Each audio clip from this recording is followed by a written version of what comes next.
Hello students, very good morning. Myself Rakesh Yadav, representing Sandipani Higher Secondary School Rajota, and we are discussing chapter 5th complex number and quadratic equations. इसमें आज मैं आपको इससे introduce करवाऊंगा कि complex number क्या होता है।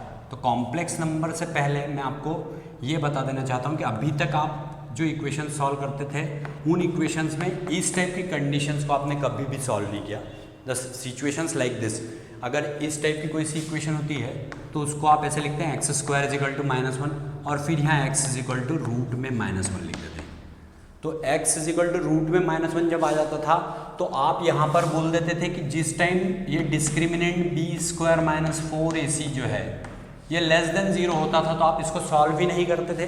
कब? जब आप quadratic equation ax square plus bx plus c is equal to 0 को सॉल्व करते थे उस टाइम। तो आप ये डेल्टा जब बी स्क्वायर -4ac जो होता था ये जब लेस देन 0 होता था तो आप इसको सॉल्व नहीं करते थे। अब हम जो पढ़ेंगे वो यही है कि अगर इसको हम देखें तो डिस्क्रिमिनेंट हम किसको बोलते हैं? वो जो श्रीधराचार्य फॉर्मूला में यहाँ पर जो पार्ट आता है इसको डिस्क्रिमिनेंट बोलते हैं।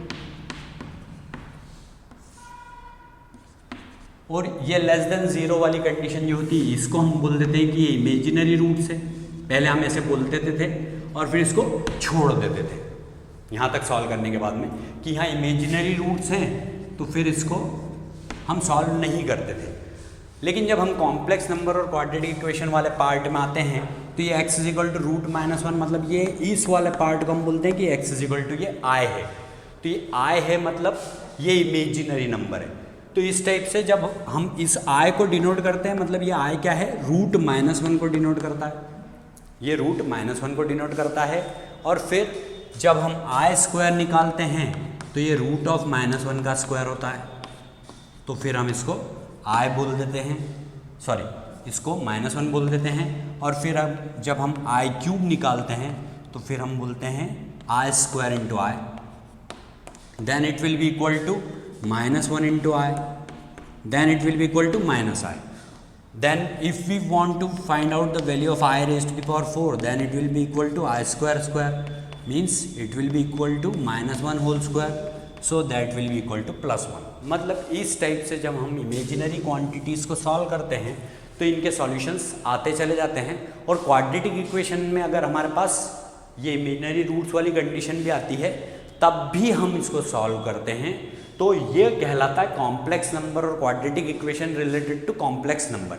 मतलब वो क्वाड्रेटिक इक्वेशन में जब उन क्वाड्रेटिक इक्वेशंस को सॉल्व करते हैं तो वहाँ डिस्क्रिमिनेंट लेस देन 0 आने के बाद में भी हम उसको सॉल्व करके और फिर उस क्वाड्रेटिक इक्वेशन का सॉल्यूशन निकाल के बताते हैं। ये जो कॉम्प्लेक्स नंबर रहते हैं ये सारे के सारे प्रॉपर्टी एडिशन और सब्ट्रैक्शन में इन सबको फॉलो करता है, क्लोजर लॉ को, है ना।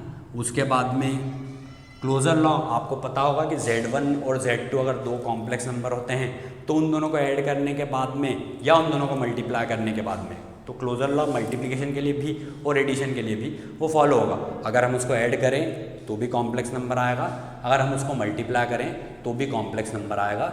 ये होता है क्लोजर लॉ। अगर इसके हम कम्यूटेटिव लॉ को माने, कम्यूटेटिव लॉ की बात करें तो वो कम्यूटेटिव लॉ भी फॉलो करता है। कम्यूटेटिव लॉ आपको बहुत अच्छे से मालूम है, ये आपने क्लास 5, 6, 7 में पढ़ रखा है। सिर्फ मैं आपको ये इसलिए बता रहा हूँ कि आप कॉम्प्लेक्स नंबर में भी ये सारे लॉ होल्ड होते हैं। कम्यूटेटिव लॉ में Z1 plus Z2 Z2 plus Z1 के बराबर होता है, या Z1 into Z2 Z2 into Z1 के बराबर होता है, जहाँ पर Z1 और Z2 जो है वो मान लो कॉम्प्लेक्स नंबर के फॉर्म में। कॉम्प्लेक्स नंबर के फॉर्म में मतलब जिसमें कि इमेजिनरी नंबर भी है और रियल नंबर भी है। आपने रियल नंबर अभी तक पढ़ा था, लेकिन अगर रियल नंबर के साथ में इमेजिनरी नंबर दोनों को लिखा जाए तो रियल नंबर और इमेजिनरी नंबर दोनों से मिलकर के जो बनता है उस नंबर को हम कॉम्प्लेक्स नंबर बोलते हैं। Real number plus imaginary number. Imaginary number मैंने अभी आपको समझाया कि इसको i से इसीलिए डिनोट करते हैं क्योंकि ये इमेजिनरी नंबर है। The quantity which is in root और निगेटिव है, ऐसी क्वांटिटी जो रूट में है और निगेटिव है ऐसी क्वांटिटी को हम इमेजिनरी नंबर बोलते हैं और इसीलिए इसको i से डिनोट करते हैं। तो ये क्लोजर लॉ भी होल्ड करता है, कम्यूटेटिव लॉ भी होल्ड करता है, एसोसिएटिव लॉ भी होल्ड करता है। उसके बाद में सबके लिए मल्टीप्लिकेशन और एडिशन सबके लिए मल्टीप्लिकेशन एडिशन दोनों के लिए। तो एसोसिएटिव लॉ भी होल्ड करता है, उसके बाद में आइडेंटिटी भी, उसके बाद में आइडेंटिटी के साथ में एडिटिव आइडेंटिटी, मल्टीप्लिकेटिव आइडेंटिटी, दोनों इनवर्स भी होल्ड करता है, जो भी अलजेब्रा के सारे रूल्स होते हैं। और इसके साथ में लास्टली अगर हम बोले तो डिस्ट्रीब्यूटिव लॉ भी होल्ड करता है। तो डिस्ट्रीब्यूटिव, तो यही अलजेब्रा जो पूरा पार्ट है इसका, ये हम कॉम्प्लेक्स नंबर के लिए अलजेब्रा डिस्कस करेंगे। कौन से नंबर्स के लिए डिस्कस करेंगे? कॉम्प्लेक्स नंबर्स के लिए अलजेब्रा डिस्कस करेंगे। और ये अलजेब्रा हमारे लिए बहुत इंपॉर्टेंट पार्ट कहीं ना कहीं प्रूव होगा, क्योंकि अभी तक जो हम सॉल्व करते थे वो हम केवल और केवल उस पार्ट को सॉल्व करते थे जिसमें रूट्स रियल होते थे, तब तक सॉल्व करते थे। अब हम इमेजिनरी रूट्स वाला पार्ट भी अगर आएगा तो उसको हम सॉल्व करेंगे, क्वाड्रेटिक इक्वेशन को। और इस टाइप से उनके अगर कहीं सॉल्यूशन में आई के फॉर्म में कुछ आएगा तो वो सॉल्यूशन आई के फॉर्म में उसका आंसर लिखेंगे हम। यही सारी चीज़ हम कॉम्प्लेक्स नंबर से रिलेटेड जानते हैं। और सबसे लास्टली फिर वापस मैं आपको कंक्लूड करके बताता हूँ कि रियल नंबर और इमेजिनरी नंबर दोनों से मिल करके जो बनता है उसको कॉम्प्लेक्स नंबर कहते हैं। रियल नंबर से आप बहुत अच्छे से परिचित थे। आज मैंने जो आपको सिखाया वो केवल ये सिखाया कि इमेजिनरी नंबर जो है वो होता क्या है, उसको किससे डिनोट करते हैं, और उस इमेजिनरी नंबर की भी अगर पावर होती है तो हम उसको भी सॉल्व कर सकते हैं फर्दर। ये मैंने एक एग्जांपल के तौर पर बताया। इसके सामने वो सारे लॉज जो अलजेब्रा में होल्ड होते हैं वो कॉम्प्लेक्स नंबर के अलजेब्रा के लिए भी होल्ड होते हैं, मल्टीप्लिकेशन के लिए भी होल्ड होते हैं और एडिशन के लिए भी होल्ड होते हैं। अब इसी से रिलेटेड हम कॉम्प्लेक्स नंबर से ही रिलेटेड हमारी एक्सरसाइज जो पढ़ेंगे उसमें हम ये बताएंगे कि जो a प्लस आई बी के फॉर्म में हमको जो भी कुछ होगा और जो कुछ सॉल्व करने को बोला होगा उसको सॉल्व करके हम बताएंगे। उसका मल्टीप्लिकेटिव इन्वर्स या एडिटिव इन्वर्स कुछ निकालने को बोला जाएगा तब हम वो भी निकालेंगे। उसका रेशनलाइजेशन बोला जाएगा तब हम उसको भी सॉल्व करेंगे। तो ये सारी चीज़ें ही हम कॉम्प्लेक्स नंबर से रिलेटेड अलजेब्रा को डिस्कस करेंगे, उससे रिलेटेड क्वाड्रेटिक इक्वेशन डिस्कस करेंगे जो हमारा पूरा चैप्टर रहेगा उसमें। तो अब मैं आपके सामने 5.1 एक्सरसाइज को स्टार्ट कर सकता हूँ। Now see, we are discussing now exercise 5.1. Express each of the following complex number in the form of a plus ib. a plus ib के फॉर्म में इसको हमको एक्सप्रेस करना है। जैसे सपोज कीजिए ये एक क्वेश्चन है 5y into -3/5y। So what we have to do, 5 into -3/5 और i इंटू i। तो 5 से 5 कैंसिल हो गया, मतलब -3 इंटू आई स्क्वायर। तो -3, जैसा कि मैंने आपको बताया है कि i क्या होता है, √-1 होता है। तो √-1 का स्क्वायर दैट इज -1। अगर इसका स्क्वायर करते हैं तो वो -1 आता है। तो माइनस इंटू माइनस प्लस हो गया, मतलब 3 आया। हमसे क्या बोला गया है कि a प्लस आई बी के फॉर्म में लिखो। तो a प्लस आई बी क्या होगा यहाँ, 3 plus 0i,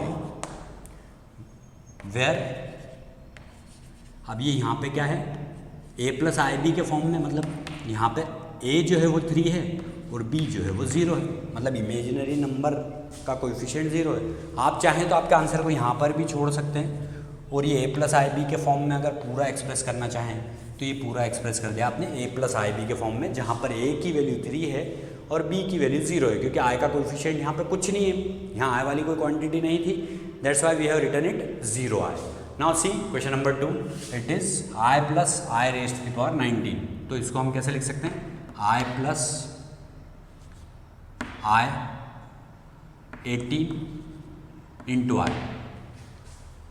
yes of course I can write it in this form, मैं इसको इस फॉर्म में लिख सकता हूं।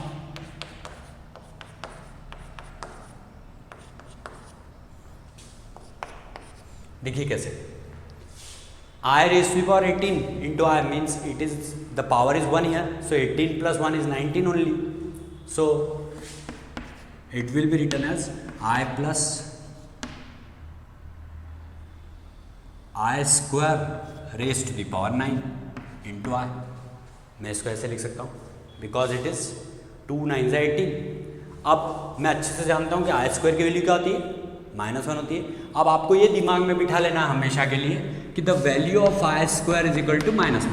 कॉम्प्लेक्स नंबर जब तक आप पढ़ेंगे तो आपको हमेशा दिमाग में ये बात रखनी है कि आई स्क्वायर की वैल्यू -1 के बराबर होती है। तो ये आई स्क्वायर की पावर 9 है, means you may write here I plus -1 raised to the power 9 into I, क्योंकि आई स्क्वायर की वैल्यू -1 होती है। क्योंकि आई रूट -1 होता है तो रूट -1 का स्क्वायर मतलब -1। -1 की पावर अगर ऑड नंबर होगी तो ये आंसर माइनस में आएगा, अगर इसकी पावर इवन नंबर होती तो ये प्लस में आता। तो यहाँ पर मेरा आंसर क्या आएगा -1।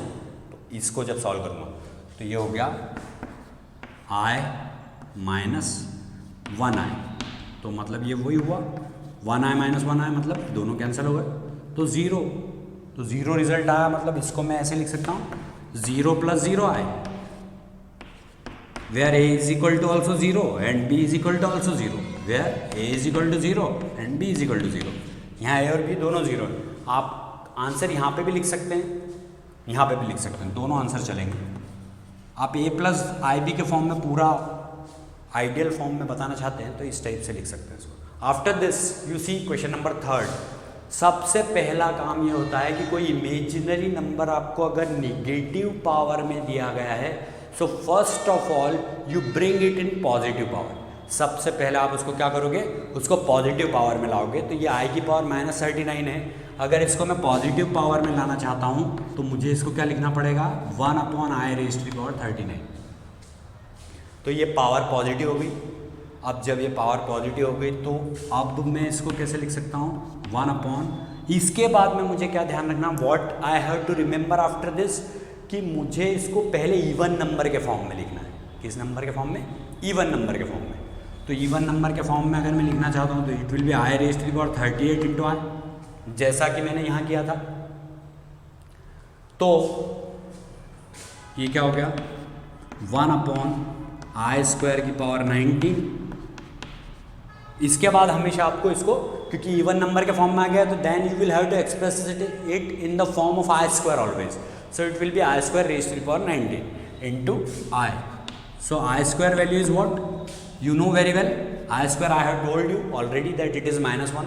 So it will become 1/-1 raised to the power 19 into I. जब हम इसको सॉल्व करते हैं then it will become 1/-1 into I. तो ये क्वांटिटी कैसी क्वांटिटी, इमेजिनरी क्वांटिटी अपॉन में आ गई तो ये तो प्रॉब्लमेटिक है।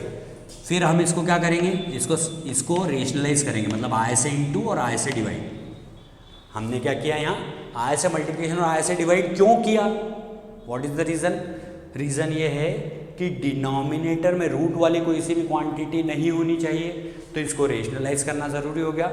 इसलिए हमने इसको आई से मल्टीप्लाई और डिवाइड किया ताकि आई इंटू आई² हो जाए, तो उसको मैं -1 लिख दूँ। तो यहाँ पर ऊपर आई आया और नीचे -1 इंटू i² आया। ये देखिए आई इंटू i², तो इसकी वैल्यू क्या हो जाएगी आई इंटू -1 इंटू -1। तो ये तो आप बहुत अच्छे से जानते हैं कि i² की वैल्यू -1 होती है, अभी सिखाया था मैंने थोड़ी देर पहले आपको। So what will be the answer, answer will be I only, क्योंकि -1 और -1 का इंटू करते हैं तो 1 आता है। तो इसको आई लिख सकते हो आप, या फिर और क्या लिख सकते हो, या तो यही आंसर हो जाएगा आई, या फिर इसको आप लिख सकते हो 0 + 1 आई, जहाँ पर ए की वैल्यू आपकी 0 है और बी की वैल्यू 1 है। तो इस तरीके से हमने फर्स्ट, सेकंड, थर्ड, ये फर्स्ट क्वेश्चन, ये सेकंड और वो थर्ड, ये तीनों क्वेश्चन सॉल्व कर लिए। और अब हम कहीं ना कहीं आई के फॉर्म में कोई इससे कॉम्प्लेक्स नंबर होता है तो उसको हम सॉल्व करना सीख चुके हैं। सिर्फ इस बात का हमको ध्यान रखना है, what we have to remember, that there should not be any quantity related to I in denominator. Denominator में आई के फॉर्म में अगर कुछ होता है तो उसको रेशनलाइज करना ज़रूरी हो जाता है। So this third question is also now over. Now see question 4, that is 3 into 7 plus 7i plus I into 7 plus 7i. So what we have to do, we have to multiply here 3 into 7 means 21 plus 3 7 the 21i, and plus here it is 7 into I, that is 7i, plus I into I, that is I square, So it will become 7i square. Now what you know very well, that it is 21 and this one is also 28. It is very simple, 28i. But here it is complication because I square value is what? I square की value -1 होती है, तो 7 into -1 -7 हो जाएगा. तो ये क्या हो जाएगा? 21 -7 प्लस 28i, क्योंकि आई वाली क्वांटिटी को हमको इधर पीछे लिख देना है. ये दोनों क्वांटिटीज़ को साथ में सॉल्व कर सकते हैं क्योंकि ये रियल नंबर, ये आपका इमेजिनरी नंबर, तो ये पूरा कॉम्प्लेक्स नंबर के फॉर्म में कैसा आएगा? 14 प्लस 28i. तो ये a प्लस आई बी के फॉर्म में आ गया. ये आंसर हो गया आपका. तो इस तरीके से हम क्वेश्चन 4 जो है उसको सॉल्व करते हैं. अब आप इसके बाद में मैं आपको क्वेश्चन 5 बताता हूँ. Now see question 5, it is 1 minus I minus in bracket -1 plus 6i. So what it will become? 1 minus I, minus into minus is plus 1 and then minus into plus is minus 6i. So 1 plus 1 is 2. You may write 1 plus 1 here and then minus I minus 6i. So these are the real quantities. 1 plus 1, that is 2, minus 7i. Means it is -1i minus 6i. So 2 minus 7i. You may also express in the form, in the value form, that is a is equal to 2 here and b is equal to -7, because we are expressing it in the form of a plus ib. So here you may write 2 plus minus 7i. So here it is, where a is equal to 2 and b is equal to -7. Here also you can express where a is equal to 14 and b is equal to 28, because it is a plus ib form. So up to question number 5 only we are just finish it. This is only the simple questions related some part of exercise 5.1 and introduction. Just it is a type of introduction related to complex number, that how to solve the complex number and how to solve those equations whose roots are imaginary even, then also we are able to solve in case of complex numbers. So thanks a lot for watching our channel Sandipani Higher Secondary School Rajoda. Subscribe it, like it and share it.